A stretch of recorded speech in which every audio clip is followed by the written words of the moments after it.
You go in with a list of questions. If you are adamant on getting every single question answered, it's going to feel like an interrogation.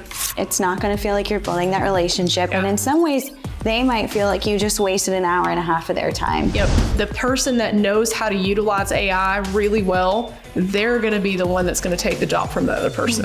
7 years in the firearms industry. I started in the construction industry working for James Hardie. A young woman in a male-dominated field, I faced doubts and imposter syndrome. But through hard work, countless hours, and incredible mentors, I found my passion. Construction isn't just about building. It's about the relationships forged along the way. Welcome to the Grit Blueprint Podcast. I'm your host, Stefanie Couch. This podcast is about branding, building, and business. It also highlights the grit that it takes to be successful in business and in life. Let's get started. Welcome to the Grit Blueprint Podcast with Stefanie Couch. I'm very excited today to have my friend and a James Hardie construction extraordinaire, Casey Ritter. Welcome to the podcast. I'm excited to be here. Yes. We're actually in person and meeting for the first time in person. We've been talking for months over the phone, but I'm really excited to have you here. So I want you to tell me a little bit about you and how you got into the construction industry and how you ended up at James Hardie and your backstory. Yeah.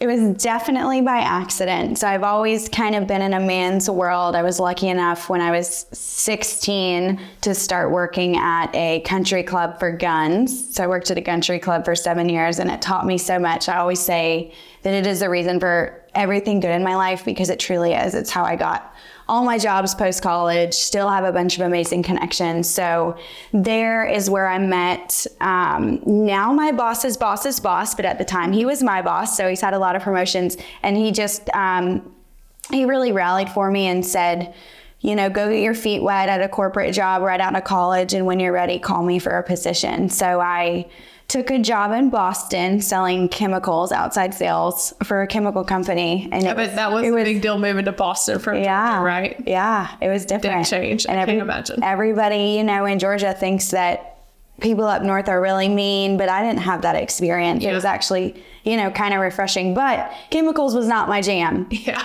At all. Oh my gosh, it was so boring. Yeah. So I quickly realized I wanted to come home and be in the South again, not because of the people, just because of my job. So I messaged my boss on my boss on LinkedIn, not Instagram. And I said, hey, do you have a position open? He said, yeah, I have one open in Savannah. And I was like, I'm not moving to Savannah. So I just didn't reply. Yeah. Hindsight 2020, so unprofessional. I totally should have replied. He messaged me a question mark maybe a week later. And I'm like, at the very least, this will be great interview prep. Yeah. So I took the interview, I studied for it, and it seemed too good to be true, and it wasn't. And here I am, like I was bit by the construction bug, and I think we all know that.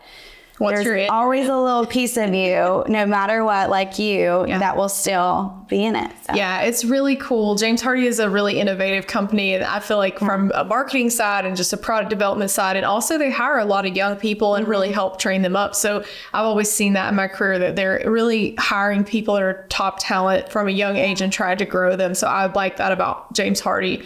And it sounds like your boss has been kind of a mentor for you. So it's really cool that he's pushed you to like go to a place you weren't sure about or do something.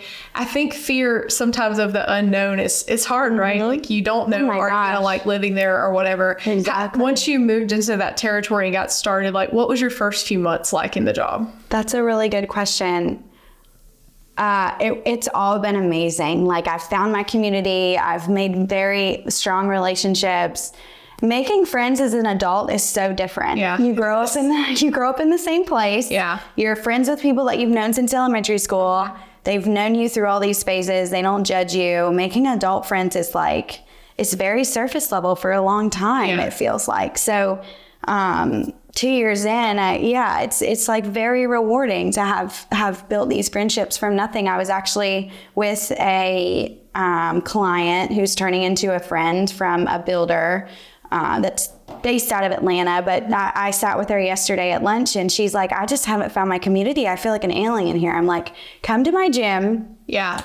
Savannah's awesome, and we're gonna show you why it's awesome. So she came to my gym this morning and she joined, and like we're gonna make her fit in Savannah. But I think I'm getting off track based on your question. No, but it's all part of it. Yeah. You know, community and your network is really important. That's one of the reasons why I started Build Women, is because I felt very alone as a woman in an industry that there were women, but the higher I rose in a leadership type role, the less there were people that looked like me, thought like me, and it was really lonely. And I think that community aspect, whether it's professional or personal, is really important. Even if it's just a small, like 2 or 3 people, you have to have people in your life and connectedness. And I think it's paramount to growing as a person. And how long ago did you start in construction? So I have been in it my entire life, really. Yeah. I mean, I was born into a lumber yard, and I worked there my whole life and kind of ran around the lumber yard when I was very little. I would like go to the counter and ring people up when I was about 7 or 8 and like boot the old men that worked there out of the way. They hated it. Like they were not excited about it. But my dad was really just, I never knew until I got honestly to a corporate role that there was like some stigma or like something about being a woman in construction, because I just always was. There was never like a time where I wasn't involved in it. And I had a lot of really supportive men, actually, because there weren't any other women. Like there was no other woman to support me. There wasn't one.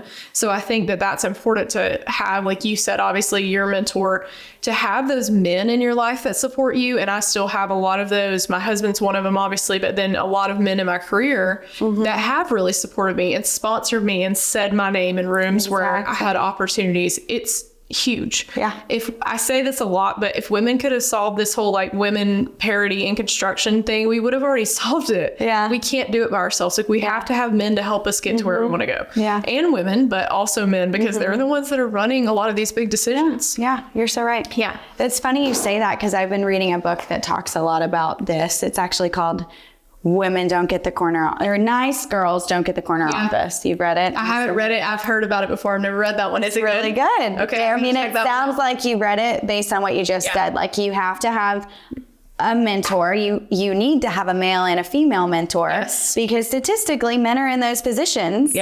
Higher up positions that are going to say your name in rooms where women are not right now. I think it's changing. I mean, I really do. I think we're on the up and up, and especially at Hardie, they made a huge initiative to hire women, and we hired a ton of women last year. Yeah. Whereas, including your direct supervisor, right? Yes. Sydney, my boss, she came from Enterprise, and she's amazing. So it's really cool to have a woman in the Southeast in leadership, because I think she is the first in the South, if not the whole East Coast. And Enterprise has that training program that's well known throughout the world for like one of the best training programs. So I'm sure she's had a lot of development herself. And so hopefully that can trickle down. And I know Hardie's obviously focusing on that too. And I do agree. I think today is International Women's Day. I know. So it's kind of cool that we're meeting on that day and just having a stance. But whenever you think about being a woman in this industry, you know, what challenges do you see still for you in your day-to-day? And then what opportunities do you see that come with being a woman in this industry? Challenges and opportunities. A challenge that I think will always be there is a first impression. When I walk on a job site, you're young, you're green, you don't know anything. Yeah. And I still don't know a lot. And you're blonde, and you're, you know, you're beautiful. It does, I mean, that makes it like, what are you doing here sometimes? Sometimes it gets you in the door places too. Like, let's be real, it can be an opportunity. Always. Yeah. I can definitely see that, especially when you walk on a legit job site. Yeah. So working, I think I spent a lot of time in my first year, even year and a half, working really hard to have the knowledge, because knowledge is power. So that I don't live up to whatever they think I was hired for. Right. And at the end of the day, this industry is always changing, innovating, you know, adding new products, adding new codes, adding, you know, new job sites, new types of construction.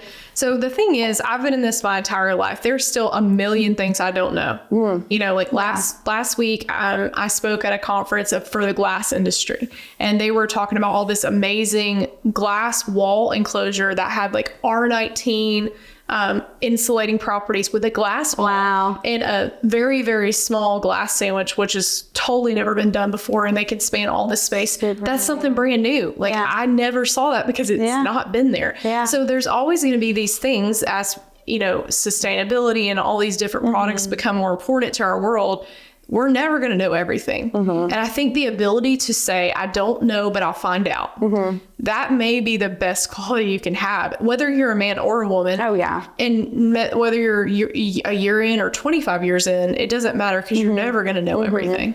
So how do you deal with it when you walk on a job site? You're challenged by that. How do you win that person over as a salesperson, because you are in sales, and you're trying to build relationships and get business long term? What does that look like in your day to day? That's a really good question. When I started at Hardie, I was on the Georgia team. Now I'm a part of the Florida team. But the Georgia team was really instrumental in training me and helping me become the sales rep I am today. And the biggest thing they drove home was, if you tell someone that you're going to find out and you're going to get back to them, because that is what your credibility is built on. Absolutely. So that's what I spent a lot of time focusing on, and still focus on. Another thing that I'm really big on just for credibility is writing handwritten notes. Yeah, I love that. That's such a really far. It does. Yeah. People love it. I don't know anyone that doesn't want a handwritten. Yeah. Anybody. Thank you card, a get well card, a hey, had a great time at lunch. Very powerful tool. Tell me what your question was, because what do you do when you're on the job site, or you're dealing with these challenges? How are you kind of overcoming that to win people over when they do doubt your ability? There you go. So I kind of did answer. You did, for sure. Getting back to them, just doing something. If they tell me their birthday is next Saturday, I put it in my phone. And the next year, that Saturday, I'm bringing them a gift, because I know what they like, because I take notes after the first, second, third time we meet in my phone of what they like. So just doing something that is going to continuously build my credibility and kind of put a feather in my cap in their eyes, so that when I need something, they're going to be willing. It's about listening to what they think and care about, and to what they say. And then also being conscientious enough to say, I not only heard them say this, but I care about it, and I'm going to do something about it. Because ideas are like great thoughts or whatever, knowing that without action doesn't really amount to much. So I love that you're doing that. And I think the little stuff, the handwritten notes, the little card on their birthday, that can go further than like some huge trip that costs $80,000 or something, because people care about what you do based on where it comes from you. Like, especially if it's you instead of the company, a lot of times I feel like it matters a lot more. Yeah. And we've talked a lot about how interesting this relationship part of the business is. Construction is kind of an old school, a lot of people like to call it the boys club. But I think even when you're in the club as a woman, you still have that kind of very small family hometown feel with a lot of these people, because they've all been working together for decades a lot of times. They've been buying from the same place, talking to the same people. How do you break into a new segment of the business where you don't have those relationships, and you're trying to solicit allies with people maybe that you don't know? Because I find that that's probably one of the things most people are challenged by, especially young people in their careers. So what's like one tip you would give someone brand new coming in that knows nothing in the territory to say, like, go do this day one? Day one. Or, from the get-go. Oh my gosh. Oh, I think it's shut up. Listen, just listen. It's not a bad piece of advice. Number one, it makes people feel really important to talk about themselves. You're going to learn a lot. I think it's great. Could have done more of it. In like a non-demeaning way. I made a mistake on the phone 3 days ago. I was on the phone with a C-suite person at Hardie, and my boss, and I should have shut up, and I didn't, and I made a mistake. And my boss is gracious enough to say, hey, you probably shouldn't have said that, but still I need to take my own advice. And it's harder to do than to say, for sure.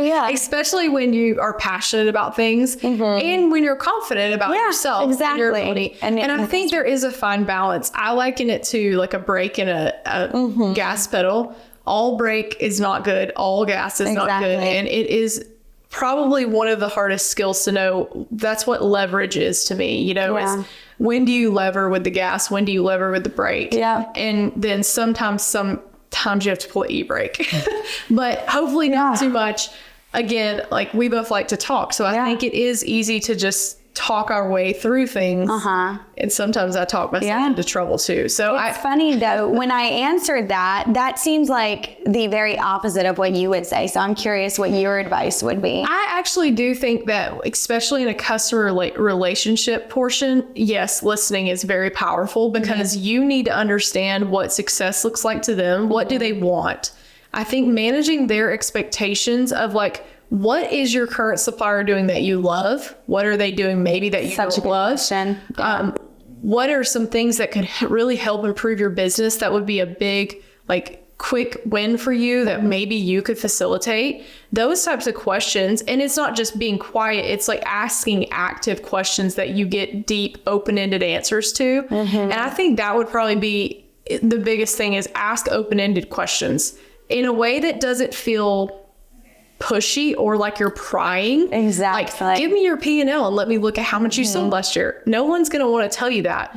But like, if you ask them an open-ended question about, hey, you know, what was your biggest win last year? You know, they'll tell you. And then you're like, well, I'm probably not going to go down that route because they did this with this person. They consider it a huge win. What about this, you know, next thing they say? They're going to tell you a lot if you build that trust. And so asking good questions and then listening to the answer is powerful. And I think the more you can probe without feeling like you're, you know, doing an investigation. Interrogation. Exactly. And that's what real good people that are like influencing, negotiating, talking to people, it feels like a conversation with a friend instead of feeling like this person's coming in to get this end game. And I think when you don't have expectations, that's one thing I think at starting a business has been one of the hardest things for a lot of people to start a business, is when you really, really need the sale.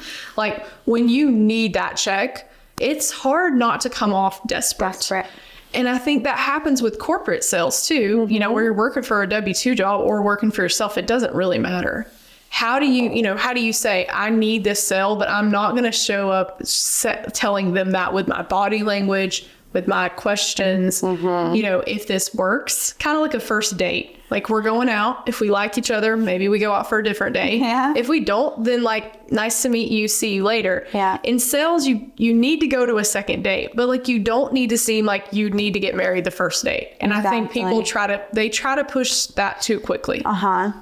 That's one thing I think you learn really early on at our company is you go in with a list of questions. If you are adamant on getting every single question answered, it's going to feel like an interrogation. It's not going to feel like you're building that relationship. And in some ways, they might feel like you just wasted an hour and a half of their time. Yeah, for sure. Because it's not a give and take. So that's also something I've learned a lot about. One thing we've talked about a lot is getting people out of their office environment to have lunch or to go to an event or whatever, because then they do feel more apt to talk to you about just non-work related things, which helps you build relationships. And I think that's really powerful. Even like at trade shows, Hardie obviously was just at IBS, and I saw some of your team. I mentioned to you that they're the best dressed people at the whole show. I love that. Which I love, because I think how you dress and how you show up is really important. Not only outwardly, but to your own confidence, you know? So I loved the way the booth looked. It was a slam dunk. But at the end of the day, like, Hardie has a real positioning that way. They have a partnership with Joanna Gaines. They have very beautiful, aesthetically pleasing products and ads, and their website is spectacular.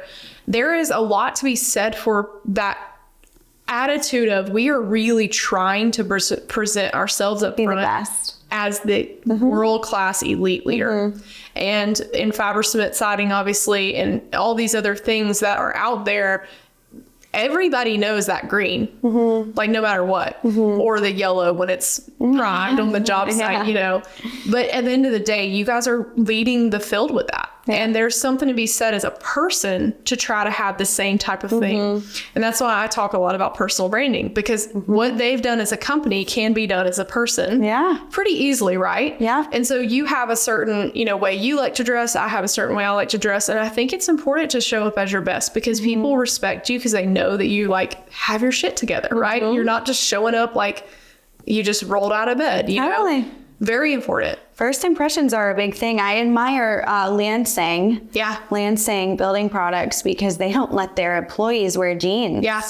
it's still a really old school thing, but the way you show up day one, the first time you meet somebody, is always going to leave a little impression in their mind. Yeah, I think they actually make guys wear sports coats to a lot of their events. Like, you have to be wearing a very nice outfit. Yeah, totally. I think it matters. And It's a lost art. it is, just like the handwritten cards. Like, there are some things that I feel like we have lost over time, that conveniences and innovation have taken away some of the value. And if people will go back to that, I actually think it makes you stand out, because not that you're old fashioned by that, but that you have something, you're doing something different than everyone else on the planet. Yeah. Right? You look different, you talk different, you act different. I want to transition a little bit to development. So you are obviously 2 years in. You said that you've had some other experience, obviously, at the gun club and then at your corporate job that you went to. How important, as a person of obviously a young developing career, is development and that investment from a company into your personal development to you? Because I know, as a Gen Z or millennial, whole of the population, they prioritize that. I mean, they say most of the time, 85% of them say that's the number one most important thing in their career is the development part. Really? Yeah. So talk through that with me. That's so funny you say that. So I'm the last year of a millennial. Yes. So I'm a millennial too. The reason that I left my last company, it was an amazing company, is because of development. I wanted somewhere that was going to train me in sales and train me in the product I was selling to no end, so that I was a product expert and could become that trusted advisor for my customers. Yeah. So that's one of the big reasons I went to Hardie, and they have leveled up so much even since I started almost 2 years ago in development. Just the fact that, you know, I sought out professional coaching and they allowed us to do this together and sponsored it. That's huge, especially for a female, a young female at a company. They're investing so much in our development, not only people that are new, but even people that have been there 10 years. We really, really are adamant about development and continuing education. And something special that Hardie does, and other companies might do this too, but we're also very adamant about it, is they kind of have us put together a set of goals. And it's not just goals. We actually go a little bit more granular and talk about what books we're going to read to reach these goals, and you know, what metrics we want to hit so that we feel like we've reached these goals.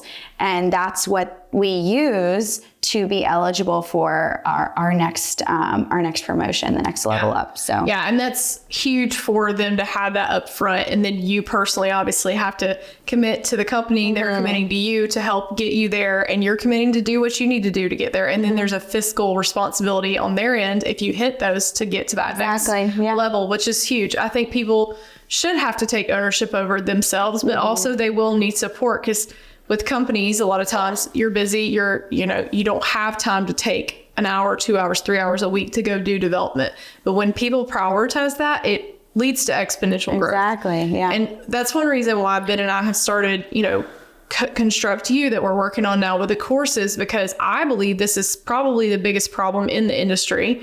The innovation side and the people are the two real competitive edges that you can have in this business, because everybody has money to buy machines or buy trucks. They can probably do, the building, all these different things. But the innovation on tech and the people is where people really go leapfrog other competitors. That's funny. You say tech. I don't want to cut you off, but I was at it's Women in Construction Week and International Women's Day. So really big week for us. Yes. But I was at the Coastal Empires event on Wednesday night in Savannah, and there was a panel. The city planner was there. The CEO for our transportation company in Savannah was there. The owner of a really big 100-year-old, I think, plumbing company was there. And then the last person there was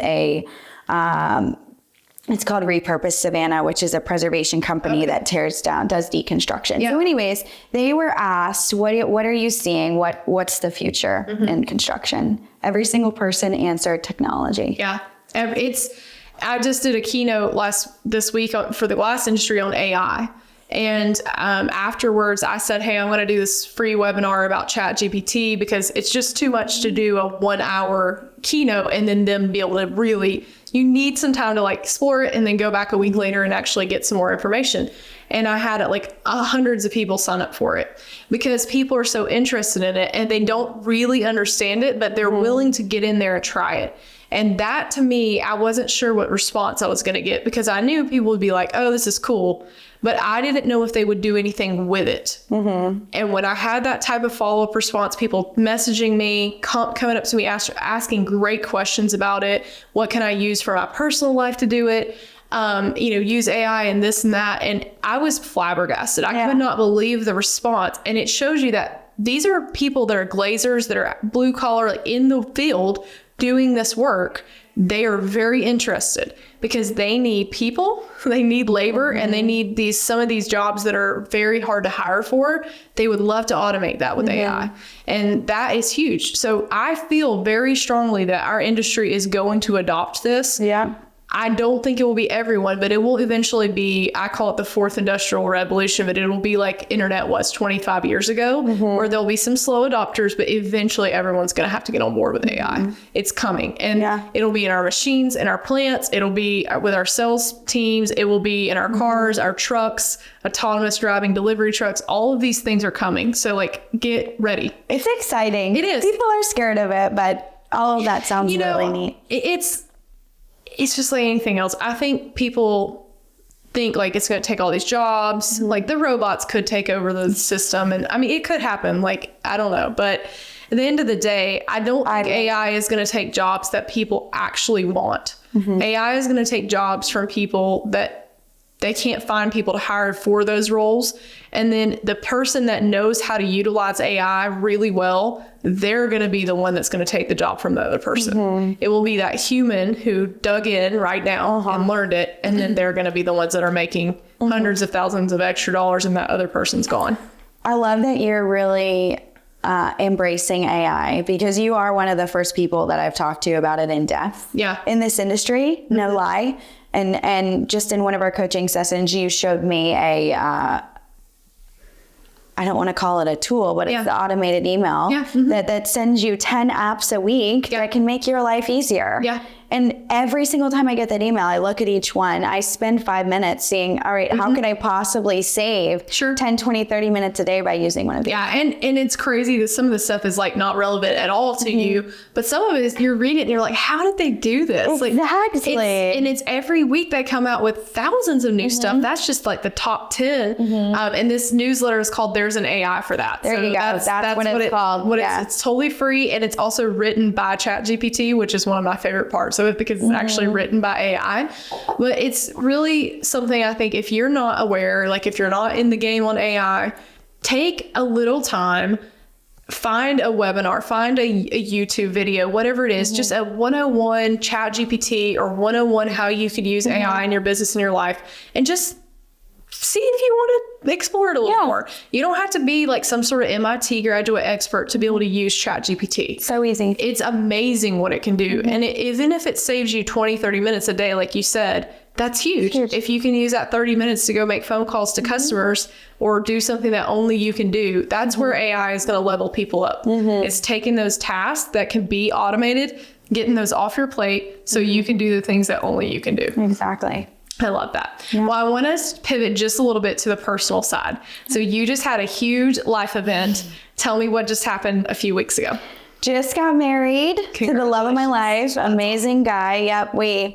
We met, oh my gosh, almost 4 years ago. And we never stopped hanging out after the first day we met. Awesome. Yeah. And you guys had an epic honeymoon, which I was very jealous of on IG. Yeah. Tell me a little bit about where you went. So we went to Switzerland for a week. We went to Montreal, which is on Lake Geneva. We went to Zermatt and we skied, which was awesome. Switzerland is an amazing place. I've been telling everybody, put it on your list. Yes, I would love to go there. Yeah. And then we went to 3 places in Italy. So it was amazing. Back to the real world. But you know what? I feel, if you've planned a wedding or gotten married, you know how stressful it is. Yeah. Even with a wedding planner, I feel like a weight's lifted off my shoulders. Yeah. I'm married to the love of my life. Yep. We're focusing on our careers. It's just this newfound motivation to, to just keep bettering ourselves for such a good time for our future. Yeah. And you guys are already in your careers, like really doing successfully on both sides. You have an amazing little dog, and like you have a whole life you've already kind of started building together, and you're just going to be able to keep growing that. And I'm really excited to talk to you in like a year and see where you're both at, because I know it's going to be amazing. Yeah. Things. And the first year of marriage, I mean, a lot of people, I've been married a long time, almost 17 years, and people are like, marriage is so hard. And like everything in life has hard, and everything in life has great points. It's kind of what you make it. And also, like I said to you earlier, leaning into like, if it is hard, lean towards each other instead of away from each other. It makes a huge difference. And I think also that communication of like, if he pisses you off, like just tell him, like, dude, you just pissed me off. Like, why did you say that? And don't hold it in for a year and then tell him like next January that he made you mad when he said, your green beans weren't good that night. It just, the little things don't matter as much, but just get it out and then move on. And that's the thing I think people miss, is they hold things in because they don't want to rock the boat. And it's the same thing in work. I also believe having open dialogue and some healthy conflict in life in general is a good thing. Everybody's like, I don't want to have any conflict. But what happens is you eventually have the conflict. It's just because you've pushed it down for years, months, however long, it now becomes a nuclear wasteland because it explodes. Instead of just being a little tiny thing and you move on to the next deal, it's a big deal. So tackle it head first. And that's marriage advice, career advice, whatever. Just go after the problem and solve it. Don't let it fester. So it's going to be a great year for you guys. You and I have talked about that so much because I'm literally a stranger to objections. I hate them. I hate confrontation.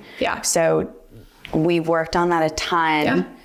And one thing that I think, one piece of advice that you've given me, if I don't remember anything else that we've worked on, it might make you laugh, but swallow the frog first. So in, whether it's my to-do list, whether it's this big, hairy problem that I have to tell my customer or solve, do it first. Rip off the Band-Aid, get it over with. You'll be better for it because 99% of the time, it's not going to be as bad as you think it's going to be. The worst case very, very rarely happens. And you taught me that. So that really spoke to my soul. Can you tell your brain all the horrible things that could happen? Like you tell that story and you believe it's so hard, right? I mean, it's especially women. So easy to have your whole world burned down in your mind, and then you get there and it's like a little match that goes out in 30 seconds, So I love that you took that. And I think that's, it's something that I have to still tell myself every day, like in your business, especially when you're starting a new business, we're almost 2 years in, you have a mountain of things every day. Everyone has so many things to do. You have personal stuff, you have your health, you have, like all of the professional things that you need to do for day-to-day job. And then the things that you need to do for like your future job, your future self that you want to be. Career. How do you keep it all lined up? It's like you have to prioritize. And I just read this book again. I had read it a long time ago, but it's called The 12-Week Year. And by Tim Ferriss? No, I can't. Tim Ferriss is the 4 hour. Yeah, that's 4 hour. I haven't figured out how that's real life. The 4 hour work week is like, if I can ever get to that day, that will be the best day of my life. But the 12-week year is really talking about how you come up with, instead of having, 12 months in a year where you give yourself a long time to do things. And he uses this one example of, think about at the end of the year when you're having a sales push, like with the number at the end of the year, everybody's grinding to try to get their final numbers, right? So basically this breaks it down to where you do that 4 times a year.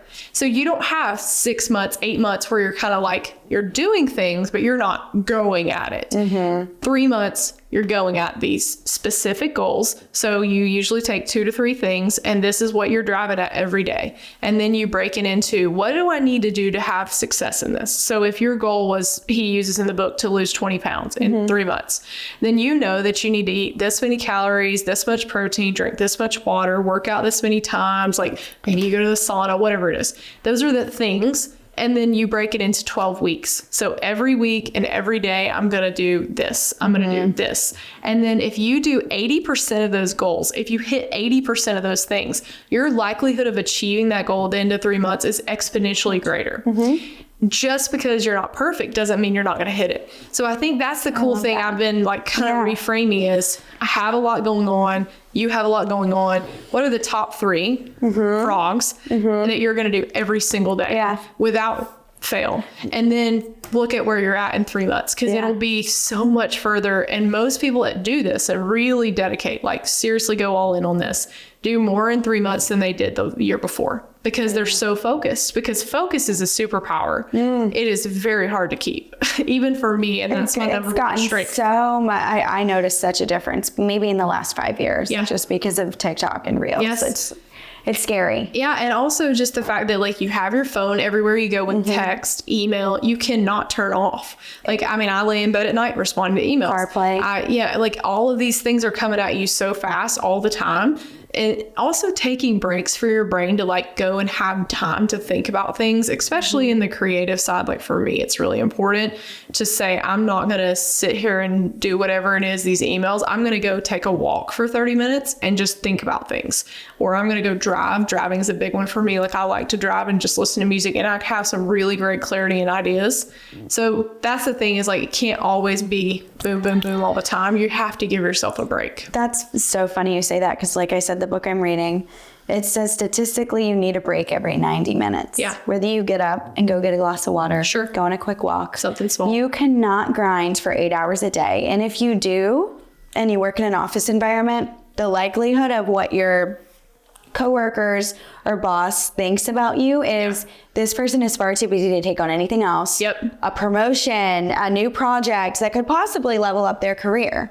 So it's actually dire to your mental and physical health and the longevity of your career to take breaks. It's really important. That's a great point. I think when I was in my early days as a salesperson, and then once I got into a manager role, the thing that always bugged me the most is when people would tell their customers when they call. Everybody in the South says, "Hey, how you doing?" I mean, you don't think about that when you say it. It's just like and everyone a lot of times would say, "Oh my God, I'm so busy. We're slammed." And I'm like, stop telling wide open. Like, well, you know, you need to say like, things are going whatever. You don't act like Debbie Downer either, but there's some about your customers don't really care if you're slammed or not. It's not relative to their life. Now, you probably care if they're slammed, right? How can I help you lessen the load? But at the end of the day, you're always going to be busy, but being busy is not being actionable, and it's not actually being fruitful. It doesn't equate. Most people think task and busyness means that you're doing well. It just means you're running around a lot. Most of the time, if you can concentrate on a few things at one thing, time blocking, like we've talked about time blocking a lot, you get way more done. And you don't feel as crazy with that busyness. But like, piece of sales advice for anybody listening to this is stop telling people you're busy. No one cares. Like, they don't. True. I mean, it's just something we say. I've said it before a lot. I stop myself from saying it because like nobody cares. I am busy, and so are they. It's like, it's just two people talking about how busy they are. I can really relate to that. I have a best friend who lives in Savannah who she just had a baby. So she's lucky enough to stay home. Her husband works.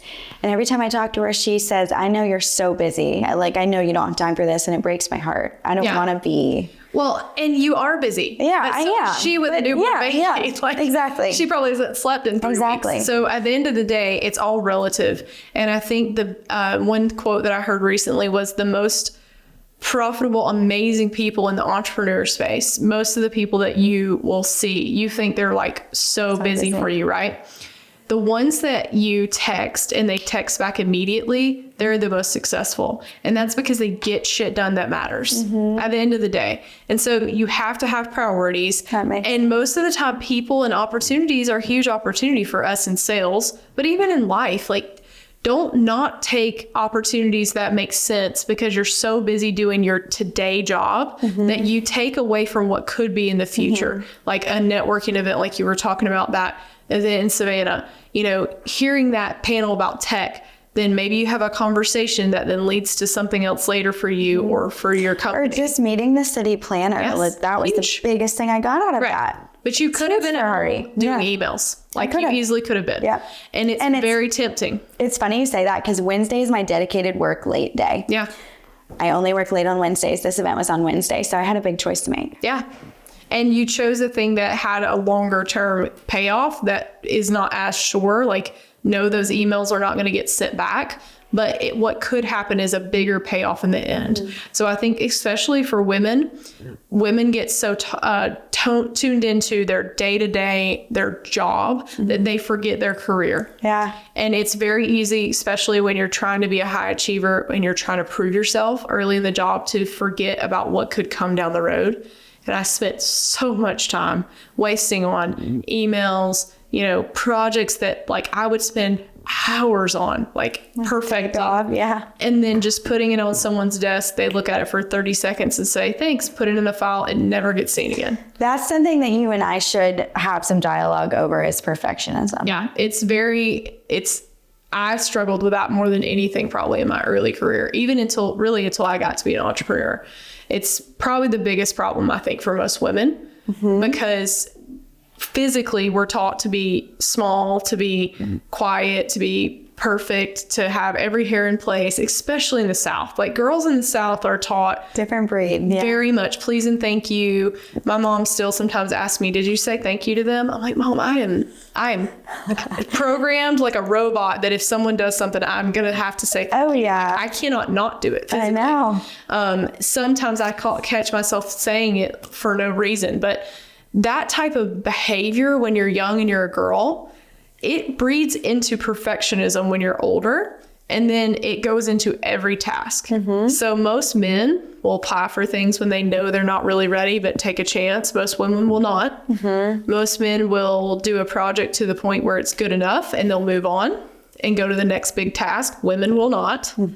Tell me how in your day-to-day you have dealt with perfectionism, and what are you kind of doing to mitigate that and try to not have that be ruling your life? So I was a toxic perfectionist until I met you. Thank you. And you told me something that was really crucial that I replay in my head all the time. My good is someone else's perfect. Yeah. So that's what I take with me in my day-to-day when I'm stressing about a project or something I need to get done. Is it's good enough. Yeah. Good is good enough, right? Yeah. And asking yourself, like, does this really need to be perfect? There are some things in life that it really does matter. I mean, like, I say this a lot when I talk about perfectionism. Like, if you're a heart surgeon and you're working on the heart, try to be perfect, you know? But like, what we're doing is not life or death. And we are going to make mistakes, and it's okay because we'll fix them. I don't know of very many mistakes in the building materials industry that can't be undone. It may be painful and it may be costly and it may suck and you may be really upset about it with yourself, but you're going to move on and it's going to get fixed and you're going to keep going. And so you learning that lesson at your age is huge. It took me about 10 more years. Truly, like, it really took entrepreneurship, because when you're doing everything, you cannot be perfect. And you're just like, no, this is going to be a shit show. Yeah. Like, I'm just going to just train right through it and go right through it. Yeah. And it actually helped me, because my action in imperfection made me be able to go to the next step. And then eventually, like with LinkedIn is a good example. I really sucked at LinkedIn when I started posting. I go back and look at some of these first posts and I'm like, what the heck was I thinking, right? But now I teach other people how to post on LinkedIn, because I've been doing it for a year and a half every single day. And I took that first post to suck, and the second post was terrible, and the third post was terrible. And eventually, after 50, 60 posts, I started getting some likes and people started commenting. And that's the thing. You're never going to be good unless you try. Like that failure. I used to say things like, I don't do that because I suck at it. Like, I literally would avoid things that I knew I wasn't good at, because I wanted to win and be good so badly that I would rather just not try. But the question is, what if you do that thing and you're world class at it after a year? Like, what if the thing that you're so afraid of doing is the thing you're supposed to be doing for your next step? And that's what I always ask myself. Like, the first keynote, terrible. you know, or it wasn't even a keynote, it was like a panel, Yeah. you know, very nervous, didn't know what the heck I was going to say. But guess what? You know, keep doing it, and then you keep going and going and going. God, it's so hard to be comfortable with failure. Yeah, it's really hard. But and I keep tooting Stefanie's horn because she really is the real deal. I think, like I said earlier this week, I failed at something. It wasn't detrimental, but I failed at something, and it was the first time in my professional career since college that I've been like, this is okay. Yeah, that's awesome. Like, I'm so proud of you for being able to so quickly recognize that too. Like, pretty much instantly, like, I'm going to be fine. Like, I learned I won't do it again. Probably not, you know, and yeah, that's amazing. Like, that's huge progress. I'm really proud of you. Really, seriously. Yeah. And you're just going to keep doing that. And that's the thing is, like, every time that you look back, you're going to see that version from 6 months ago, 3 months ago, and you'll be like, oh, I would have done this 6 months ago, but now I'm going to choose to do this again differently. It's awesome. Yeah. Well, I'm so proud of you. I'm so glad to know you and be a part of your life. And I'm really excited you got to be on the podcast and we got to do this in person. This is amazing. Thank you so much. And if you're on the podcast listening, join us for the next episode of the Grit Blueprint. Thank you so much, Casey. Thanks, Steph. Thank you for joining me on the Grit Blueprint podcast. If today's episode fires you up and inspires you, subscribe, leave a review, and share it with someone who's ready to level up. But here's the real question. Are you ready to take bold action and build something extraordinary? At Grit Blueprint, we don't just create strategies, we actually create results. Whether it's building your personal brand, optimizing your marketing and strategy in your building business, or scaling, we're here to make sure you dominate the industry and leave a legacy. Don't wait. Visit gritblueprint.com to book a consultation and start making your moves today. Remember, success doesn't just happen by chance, it happens by grit. Keep building, and I'll see you next time on the Grit Blueprint podcast.